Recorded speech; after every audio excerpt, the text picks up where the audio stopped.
बुरा कर्म करना शुरू से बुरा है, अपयस्य निंदा वो चिंता पूरा है। रोग आदि दरिद्रता गर्मी और परमा, वर्णाश्रम धर्म छूटा लहरमा। प्रत्यक्ष देखो बुरा कर्म करके, होगा सुखी कौन जीव पाप करके। जहर जो किया पान क्यों ना मरेगा, अगिन में पड़ेगा अवश्य ही जरेगा। नमस्कार दोस्तों, मैं अविनाश दास रेशनल कबीर यूट्यूब चैनल में आप सबका हार्दिक स्वागत करता हूं। साथियों, यदि चैनल को सब्सक्राइब नहीं किए हैं तो सब्सक्राइब जरूर करें, शेयर करके अपने सभी साथियों तक पहुंचाएं।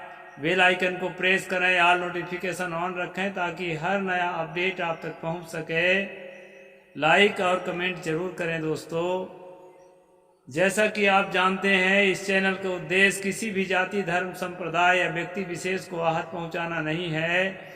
इस चैनल का उद्देश्य है दोस्तों जन जन में जागृति पैदा करना, वैज्ञानिक सोच को प्रमोट करना, तार्किक बुद्धि को समाज में स्थापित करना।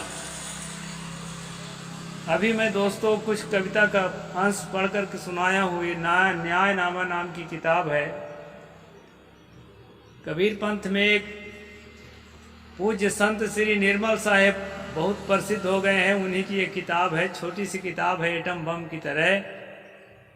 इसके कुछ अंशों को मैं आपको सुना भी चुका हूँ और आज भी एक अंश आपको सुना रहा हूँ, उसका अर्थ भी मैं आपको बता रहा हूँ। साथियों, यहाँ पर संत श्री ने कहा है, बुरा कर्म करना शुरू से बुरा है, अपयश और निंदा और चिंता पूरा है।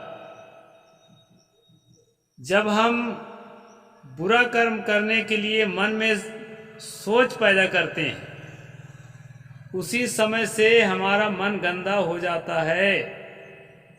चोरी करने के लिए, हत्या करने के लिए, व्यभिचार करने के लिए, छल कपट करने के लिए, करप्शन के लिए नेता लोग मन बनाते हैं। बड़े बड़े धनपति लोग जो है दूसरे के हक छीनने के लिए मन बनाते हैं। उसी समय से दोस्तों उनके मन में गंदी भावना, गंदे विचार पनपने लगते हैं। इसलिए यहाँ संत श्री ने कहा कि बुरा कर्म करना शुरू से बुरा है। कोई कहे कि शुरू में कुछ अच्छा होता होगा, शुरू में भी अच्छा नहीं होता, बीच में भी अच्छा नहीं होता और अंत में भी अच्छा नहीं होता। अपयश और निंदा और चिंता पूरा है। कहते हैं कि इसमें अपयश मिलेगा, आपकी बदनामी होगी, चारों तरफ जो है लोग आपके ट्रोल करेंगे और जो है निंदा करेंगे और जो है आपके अंदर जो है चिंता बढ़ जाएगी कि मैंने क्या किया जिसका इतना परिणाम झेलना पड़ रहा है। या ऐसा नहीं होगा, मैंने क्या किया ऐसा नहीं सोचेंगे। अगर बहुते बड़े अपराधी हैं आप, वैसा तो नहीं सोचेंगे कि मैंने क्या किया। आप सोचेंगे अरे बड़ा अच्छा किया, लेकिन चिंता जरूर रहेगी कि जो दुश्मनों की संख्या हमने बढ़ाई है, अनैतिक काम किया है, तो उसका जो है लोगों पर आक्रोश है, उसका गलत खामियाजा भुगतना पड़ सकता है। रोग आदि दरिद्रता गर्मी और परमा, वर्णाश्रम धर्म छूटा लहरमा। दोस्तों, जब मन खराब होता है, निगेटिव थॉट्स हमारे अंदर चलने लगते हैं, तो उसके प्रभाव से हमारे शरीर की सारी क्रियाओं पर जो है गलत असर पड़ता है और उस गलत असर के कारण जो है हमारे शरीर में तरह तरह की बीमारियां भी होती हैं। आपने देखा होगा कि एक मजदूर को, एक गरीब को बहुत बड़ी बड़ी बीमारियां नहीं होती हैं। दिन भर खाता है, हंसता है, खिलता है, दिन भर कमाता है, मेहनत करता है, सुबह शाम जो है रूखा सूखा खाता है, हंसता है, खिलता है और अब संतोष करके अपने बीवी बच्चों के साथ आराम से रात को सो जाता है।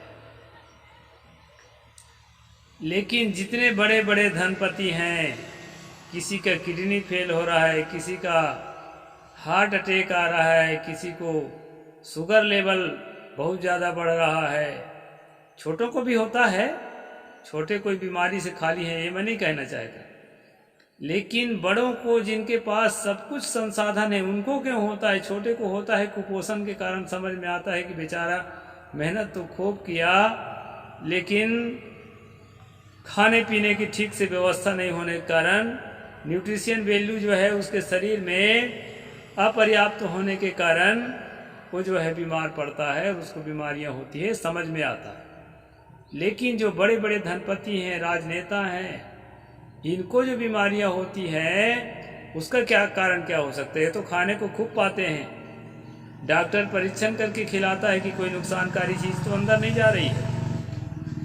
तो साथियों, इसका एक ही कारण है, नेगेटिव थॉट्स जो है उसके दिलो दिमाग में राज करते हैं और उसके प्रभाव से शरीर के जो क्रियान्वयन है, जो शरीर में चलने वाली एक्टिविटीज़ हैं, नेचुरल प्रोसेस हैं, उसमें जो है विकृति आती है और उसके परिणाम में शरीर के अनेक अंगों में जो है उसका गलत प्रभाव पड़ता है। बराबर निद्रा का अभाव हो सकता है और जो है ब्लड प्रेशर हाई हो सकता है और जो है ब्लॉकेज बढ़ सकते हैं और बहुत सारी बीमारियों का घर उसके जीवन में हो जाता है। इसलिए बुरा सोचना, बुरा कर्म करना आपके जीवन के लिए इसी जन्म में घातक है।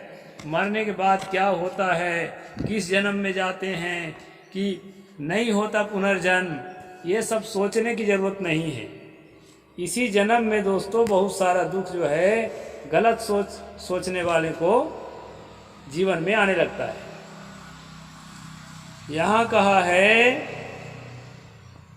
रोग आदि दरिद्रता गर्मी और परमा वर्णाश्रम धर्म छूटा हरमा।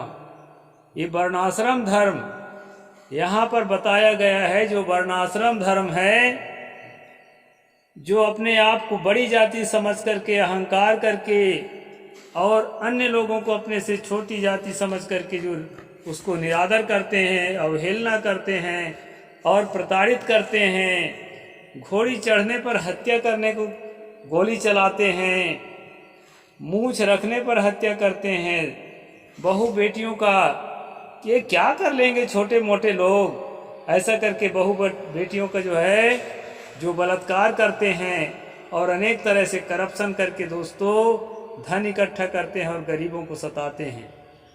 ऐसे सवर्ण मानसिकता के लोग, कुछ तो बहुजनों में भी धनवान होने के बाद सवर्ण मानसिकता को अपने दिलो दिमाग में जो है जगह दे देते हैं और अपने अहंकार में चूर हो जाते हैं। दोस्तों, ऐसे लोगों के लिए यहाँ संत जी ने कहा वर्णाश्रम धर्म छूटे लहर माँ।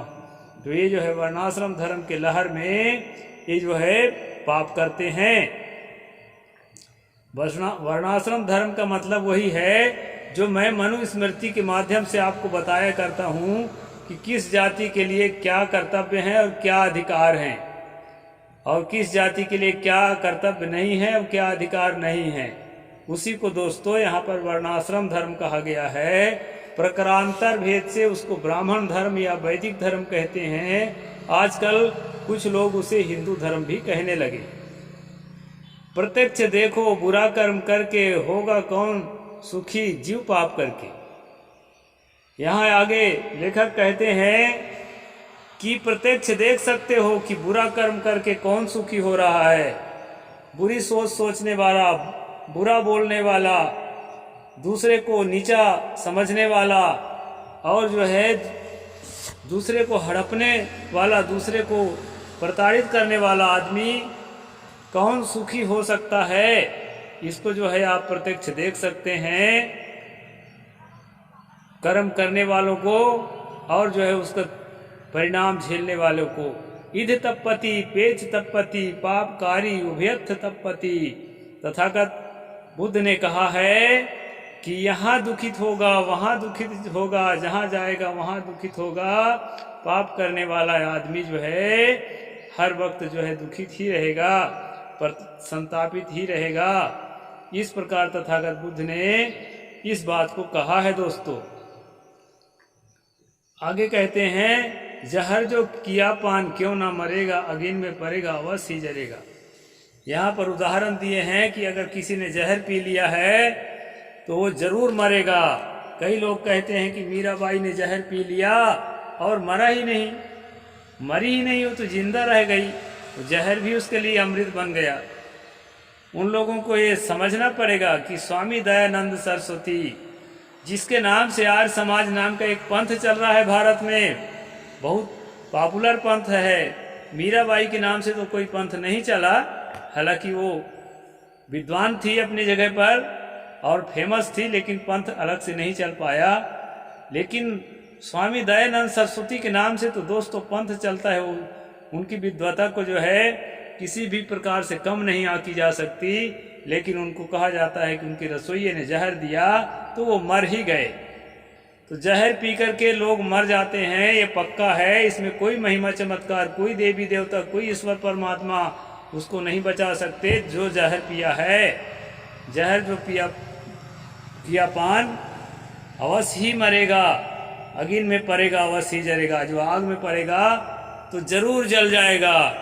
मनुस्मृति में जो ये बात कही गई है कि अगर चोर बदमाश को सच नहीं बोल रहा है तो उसमें आग में डाल दो, अगर वो गलती नहीं किया है तो आग में नहीं जलेगा, और अगर गलती किया है तो आग में जलकर मर जाएगा। इसी को पढ़ करके शायद श्री राम ने सीता को अग्नि में डालकर परीक्षा किया, ऐसी कहानी बनाई गई है। लेकिन यहाँ लेखक कहते हैं आग में पड़ने के बाद उसको जलना ही होगा। वो कितना बड़ा देवी देवता भगवान कोई भी हो, अगर इस तरह का पंच भौतिक शरीर है तो आग में पड़ करके उसको जलना ही पड़ेगा, वो बच नहीं सकता।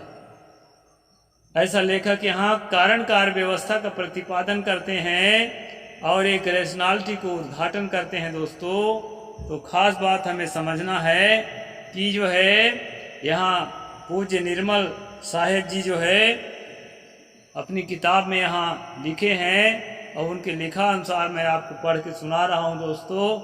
और इसको जो है आप अपने साथियों तक पहुँचाइए ताकि जो है शोषित पीड़ित समाज में जागृति आए, चिंतनशीलता आए, तर्कशीलता आए, वैज्ञानिक सोच पैदा हो और षड्यंत्र को हम लोग समझ सकें और षड्यंत्र से मुक्त हो करके और जो है सच्चे रूप में स्वतंत्र हो सकें, मानसिक रूप से स्वतंत्र हो सकें, बाह्य रूप से स्वतंत्र हो सकें और देश के संसाधनों में अपनी भागीदारी ले सकें। इसके लिए दोस्तों सबको जागृत होना जरूरी है। मैं थोड़ा थोड़ा हर रोज़ पढ़ कर के सुनाऊँगा और आप जो है इसको अपने साथियों तक पहुँचाएँ, मनुस्मृति को साथियों तक पहुँचाएँ, कबीर और रामानंद को साथियों तक पहुँचाएँ।